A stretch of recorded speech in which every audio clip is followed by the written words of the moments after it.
Thank you so much for having us. It's been an honor and a pleasure to be here today. Thank you for listening. Do you have any other questions for us? Someone has something important to say before we all leave, and then we have time for a couple of questions if you want to stick around. Hi guys, I've known these guys, both Will and Sean, for forever, and they, and it's taken a lot of courage to move out on their own, and I haven't moved out on my own yet, so I just admire their courage, and it takes planning, but it also takes courage, and that's instilled at an early age. So you gotta instill courage in your young people. So that's all I wanted to say. Steve, we appreciate that very much. What did you say, Will? We really appreciate that very much, Steve.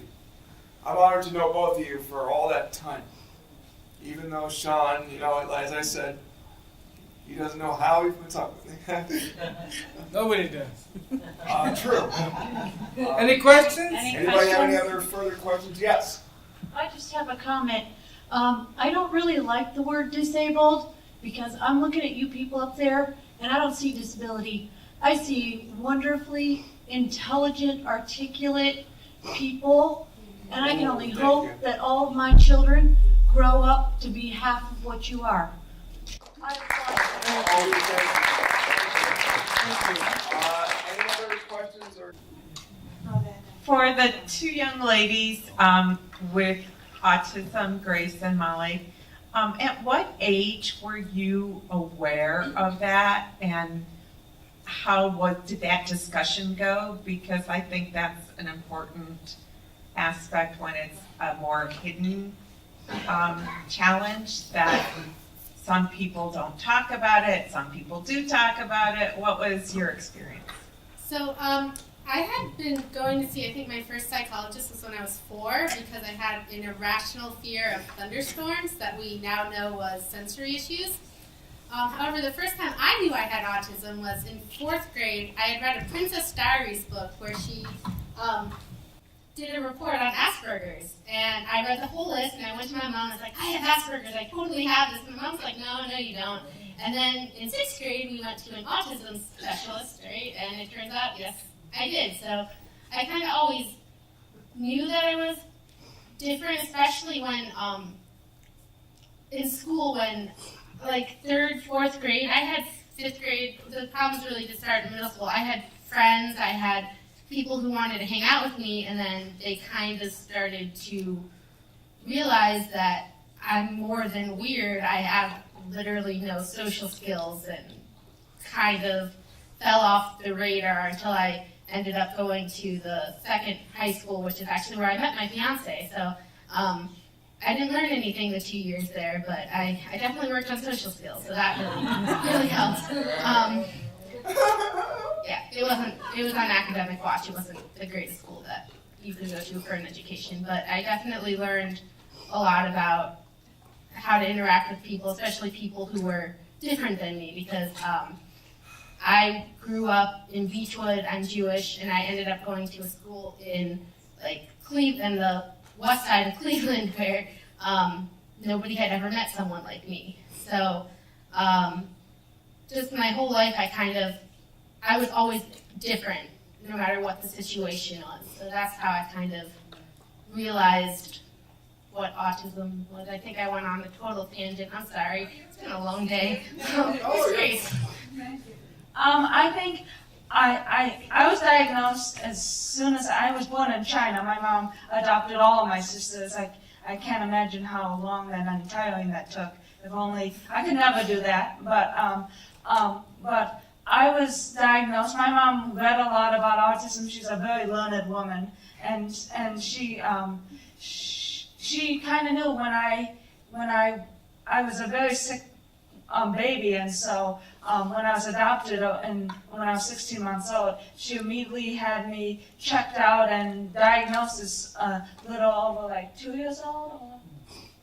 I was 4 years old when I was actually diagnosed, but the symptoms were screaming autism. But I didn't realize I had autism, and I knew I had autism intellectually, but I didn't know about self-advocacy or about how I could change or how could I make my future a better place. Until I read a book that screamed me, which was All Cats Have Asperger's Syndrome. And I had a cat, Willie Nelson, because he's red-haired.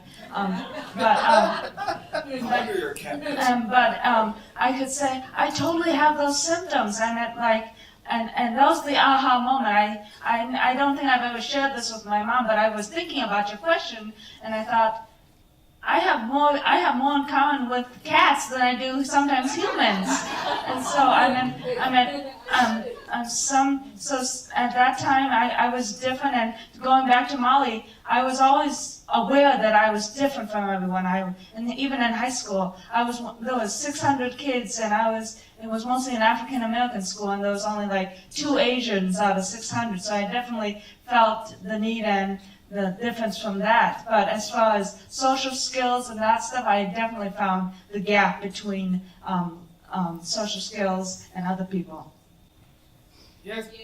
I just want to add one comment with that, because you say like some people tell children right away or they don't tell them.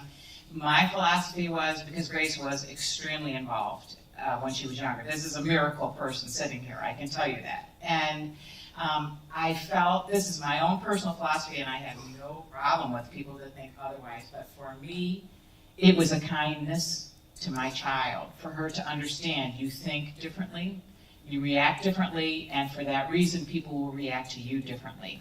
And there's nothing, it is not bad, it is not wrong, it is none of those things, it is different. And so I wanted her to understand when these things happen, that it's just because she thinks differently. That's all it really is. And we have to figure out then how you can try to learn what other people are thinking so you can begin to understand them and maybe try to react in a way that they can understand you.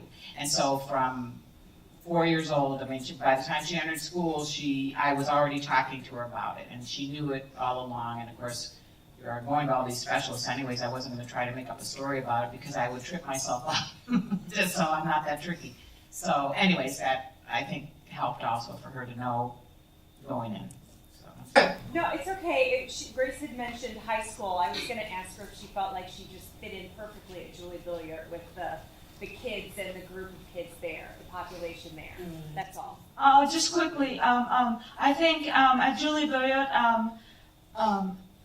Julie Billiard has changed this. Now they have 2 campuses, Yes. one in Akron, and so one of the things that has changed, when I was there, I thought I fit in as far as a lot of people had ADHD, they had higher level thinking. I was able to take advanced math classes, take honors, different kinds of classes as far as academics. And so they saw that my disability didn't transfer over to my academics. So I really appreciated that, and they helped me. As I said, they helped me see my talents. Like I sang for a lot of I acted in a lot of roles for pageantries and Christmas and Easter things. But I think Julie Billiard has changed a lot in the fact that they've lost a lot of the founders, the Notre Dame sisters. And so I don't think,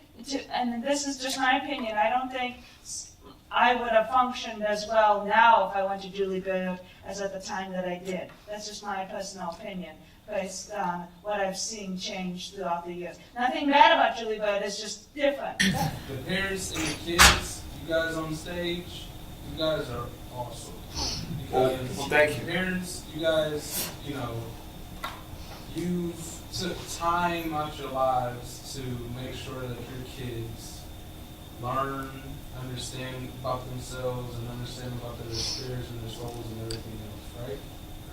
And I thank you for doing that because it's inspiring me. Because I'm autistic too. I'm a high functioning Asperger's. Yeah. I don't know how you say it. Yeah, Asperger's. But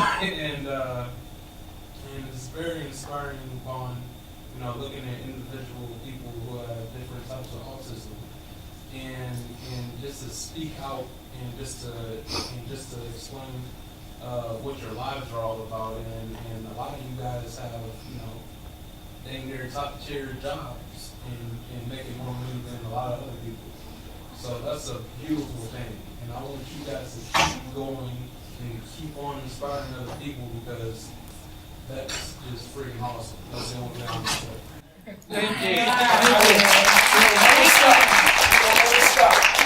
Thank you for that. That sounds like a good grand finale comment. So, thank you very much, everybody.